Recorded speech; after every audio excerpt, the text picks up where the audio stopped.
Wow. Well, this is something that I overlook and miss all the time. Like the meal that you described as a high oxalate meal, a peanut butter and jelly sandwich, some potato chips and chocolate. Like that's like my standard high school. Like that would have been easily one of my lunches every single day that I would have eaten. I probably would have had two of the sandwiches and, all that kind of thing. So It sounds like a teenager diet, right? totally, yeah, totally. No wonder I fell asleep in class and didn't get the best Yeah, that grades. So was weird. happening to me too. I was trying to study. I was a good student with A's, and I was trying to do my studies at home, and I'd fall asleep in my bedroom, right on the desk. Yeah, it's crazy. Dude, you needed like granola bars just to get from first period to second period or whatever. Yeah, terrible.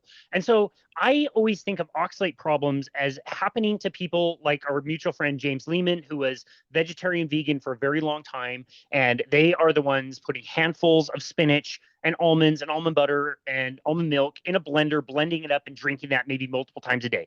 People that are ironically, again, trying to do the quote unquote healthy thing, they're going way out of their way to quote unquote eat healthy and eat all these things. But I forget all the time that even in a normal standard American diet, somebody can really mess themselves up quite easily. Like, what is the threshold that you see? Is it one meal like that every day can put somebody in like oxalate overload? Or like, how easy is it for somebody who is completely unaware of nutrition and doesn't care at all about it that this can be a problem for them? Isn't it interesting that we need to know these answers and nobody's studying it? It's like we need to know, and because there's a huge barn door variability. All people are susceptible to toxins. This is like mercury, aluminum, or any other thing you don't want, glyphosate. You can only handle so much. Now, without really falling apart, you might handle more than the next person, but that doesn't mean you're necessarily getting away with it because it's asymptomatic. A lot of times this is going on under the hood, and your body is just a real trooper carrying on and letting you believe you're healthier than you are because, with most diseases, it isn't that symptomatic. You can't tell you have hypertension until you get a blood pressure cuff. You need an MRI to find a tumor. You can't tell it's there. And often things don't pop through until you're in stage 4 or something. You're like near the end of the disease process. So a whole bunch of disease process goes on without symptoms. So that's a big problem when you can't even acknowledge that there's a connection to foods and these disease processes. So how do you know, or like, how much is okay? How much is not okay? Well, based on science, a fairly small amount is tolerated every day. Maybe 150 milligrams, 200 milligrams of oxalate, which from a standpoint of a spinach salad is about a quarter of a spinach salad, maybe a third of a spinach, depending on how big your salad is. Like it isn't very much. And on a meal basis, it's really maybe 6 spinach leaves is about your capacity, Wow. right? So if you start messing around with things like potato chips every day, I mean, somebody came to me, he was in his early 30s, extremely sick with fatigue and all kinds of health problems. He was on a Pringles diet as a kind of adolescent rebellion against his parents or whoever. And he literally was eating mostly Pringles. And that is so also draining of minerals and nutrients. And it has none of the nutrients you need. And it has the toxin of oxalate and many other toxins in potatoes, which gets sealed in with the heat.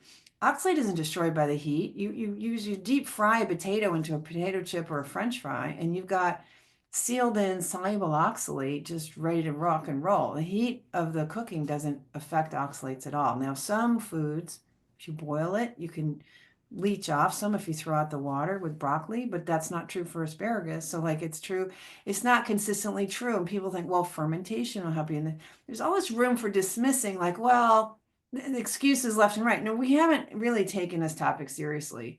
And that's too bad because we don't really know what your tolerance is and what's going on under the hood. And in public health, we need to assume we're all vulnerable to a disease. That's why we put warnings on cigarettes, right? Because we're going to assume that there's a vulnerability that we can't know until after the fact. Even though only like 2% of people who smoke get lung cancer, it's all over the packaging that this is going to give you lung cancer. But only 2% get it. So, really, regardless of what your risk is, if you're eating these foods consistently, that's like smoking. You're taking a risk and you don't know where it's going to lead you into misery. But once it leads you to misery, it is misery that's not quick to reverse. And a lot of those symptoms that you have getting sick, that you're not connecting to the source of the problem are harder when you're trying to reverse the problem Wow. later. Yeah, that's such a good point. I love that. We've talked a little bit about the foods, and people can go to your website to find the food list and the highest offenders.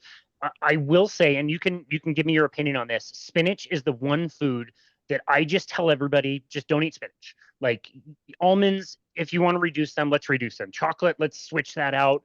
There's things that we can do and we can adjust, but the one food that I'm just like, you know what? It's just not worth it because you can find other substitutes and it's disgusting anyway. Don't eat spinach. That's the one food I just like I uniformly tell people like don't do this. Add chard and beet greens to that list because they're even There you go. slightly worse. And I was eating chard because it's easy to grow and pretty in the garden for my whole life. And when Yeah. I was going back to, I had to take a leave of absence to have foot surgery, and I went back and had a garden when I was at Cornell of Swiss chard and lettuce, and I had very little money, so I was eating my sort of free Swiss chard like in massive amounts for several weeks, probably 5 or 6 weeks while it was in season, and Oh I my was goodness. killing myself. I got blood blisters and stuff going on. I had no idea. And there I am, ironically, at Cornell University, finishing my nutrition degree, poisoning myself on freshly grown Swiss chard from my own little garden. No clue. It's crazy. Wow. Yeah, it's absolutely crazy. You were able to take all of this information, put it in your book, make it not only very informative, but also extremely interesting. It's an easy read. It's an easy listen. I really enjoy listening to it. I listen to it at least once a year. I always learn something new every time. And one thing that really stands out, I'm so glad you did this, is at the beginning of every chapter, you'll include some kind of a quote where somebody is talking about oxalate. And one thing that surprises me every single time is after the person says their quote and then it says their name and then it says the date and the dates go back so far it blows my mind, like early 1800s kind of a thing.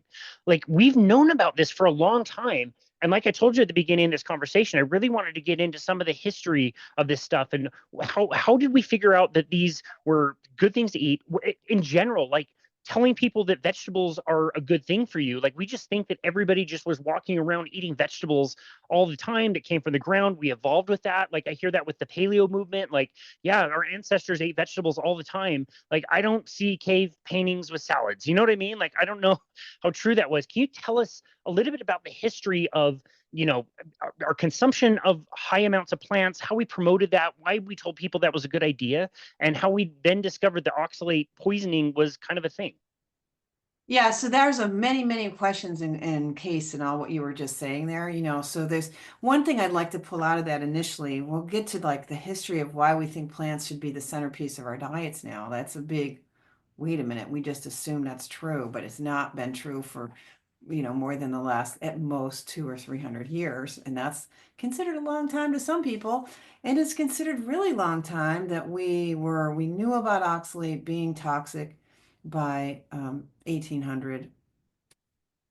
Right. We knew it Wow. was really toxic by 1823. We had a study showing an animal feeding study showing just how toxic and deadly it is.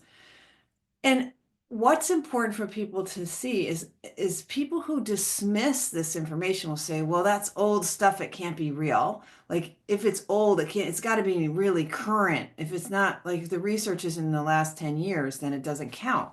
Well, excuse me, but we're in an era where science is more corrupted than ever. And your ability to come out with a published study that's really true now, that's truly honest and not influenced by money and other issues, is harder than ever. And back in the day, when science took real scientific minds to grind it out and actually look at reality and do experimental procedures and collect it, they were actually looking at reality in ways that's super helpful. So just because something is before you were born, oh, this was published in 1990. Yeah, you weren't born yet, so it can't be real. No, well, excuse me, people were pretty smart back then. In fact, smarter than we are now because they didn't have social media to like destroy your brain. So, I just like to point out that the fact that this information's been around since the early 1800s, and we later dismissed it. It was an actual diagnosis in medicine for 100 years, and we dismissed it for lots of reasons that were you wouldn't like the reasons it's been dismissed. You wouldn't like it because it's a movement of healthcare away from actual healthcare and more into disease care and end stage care and more into profiteering, where you can make it highly technical and you can make sure that your for-profit hospital survives and thrives and that salaries stay up and everyone's salaries stay up. So now, the thing about plants being the centerpiece of human diets, that's fascinating because, well, if you're out pre kind of central air and heating and tucked in your little suburban house, before that, people had to throw up structures and be mobile to survive. If you think of Native Americans, I mean, some of them would build longhouses, certain of the Iroquois Nation, but a lot of mobility there, a lot of, they really worked with nature. So you could follow the seasons and wherever the fish are good and where the buffalo are roaming, you're off chasing food. And we didn't have these kind of boundaries of cities and so on for many, many, many years of human history. So maybe we're following the apple orchards, but they just weren't around. Like you're following herds and flocks and schools of fish to survive. So the plan idea really got going with, say, the need for sedentary urban life. So, how are you going to provide enough food without that mobility? So, when we started inventing cities, it became easier to stay settled in one place, to be growing things, and to be managing growth of plants that you can store in a different kind of way without refrigeration, grain silos and so on.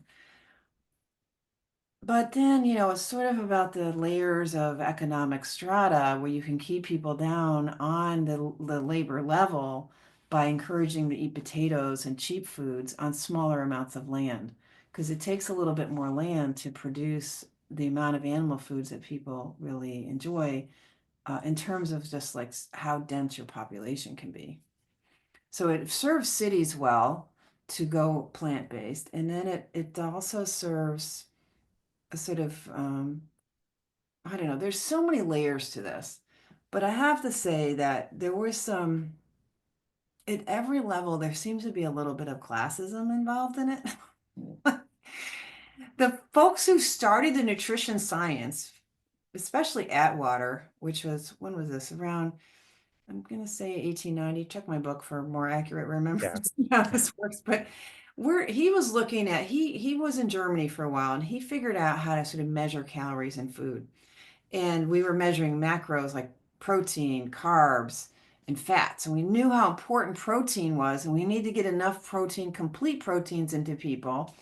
Um, but he's like, well, we ought to do it as cheaply as possible. So instead of eating the foods we really like, which is animal foods, we're going to figure out how to combine certain plants. So that they started doing this, like putting beans with grains together, invented things like succotash, which is corn plus lima beans. So you combine these plants and you come up with a little more proteiny plant foods. And this will be fine for those laborers who are making 50 cents a day in shirt factories and so on, because we had a lot of immigrants coming over. And the U.S. was really, in England, were leaders in this kind of science of nutrition and biomedical sciences. And we're part of this kind of shipping people around the world because, of course, the English had the ships and helping to ship not just free people, but turning people into slaves. There's like a lot of like, okay, we'll feed the poor people this way.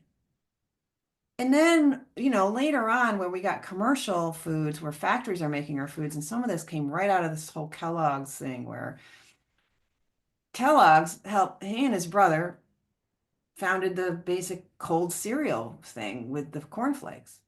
And his agenda was to protect you from going to hell by eating in a way that would keep your sex drive down. So if you wouldn't masturbate and have too strong a sex drive, you could go to heaven.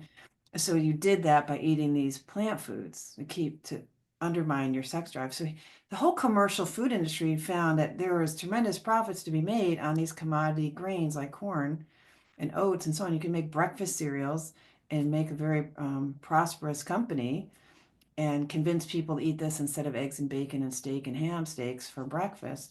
There's a lot of incentives in the background of keeping a society's economic growth where it is. And I think even in the US, we have certain parts of the world that grow produce year round, like California, Florida, Texas. Well, how do you feed New York City and Washington, D.C. and Boston? You build trains and you justify roadways and trains to move produce. You don't need to do that with milk. You can have Bessie the cow as long as you have a little bit of grass. With milk, cheese, and animal foods, you don't need railroads necessarily. But for orange juice, there's a whole orange juice train coming up from Florida to feed the whole East Coast. Orange, so there's economic incentives where you can really get an economy hopping because agriculture has always been the backbone of a good economy. So our agricultural efforts at a sort of federal level have been really about economic prosperity.